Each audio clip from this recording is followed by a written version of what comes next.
ಮಾತಾಡುವ ಮಂದಾರವೇ ಕಂಗೊಳಿಸಬೇಡ ಹೇಳದೆ ನಾನೇತಕ್ಕೆ ನಿನಗೇಳಲಿ ನಿನ್ನ ಮೈಯ ತುಂಬ ಕಣ್ಣಿದೆ ಮನದಾಳದ ರಸಮಂಜರಿ ರಂಗೇರಿ ನಿನ್ನ ಕಾದಿದೆ ಪಿಸುಮಾತಿನ ಪಂದ್ಯಾವಳಿ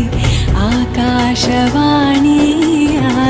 ಸಂಜೆಯ ಕೆನ್ನೆಯ ಮೇಲೆ ಬಂದು ನಾಟಿದೆ ನಾಚಿಕೆ ಮುಳ್ಳು ಮನದ ಮಗು ಹಠ ಮಾಡಿದೆ ಮಾಡುವ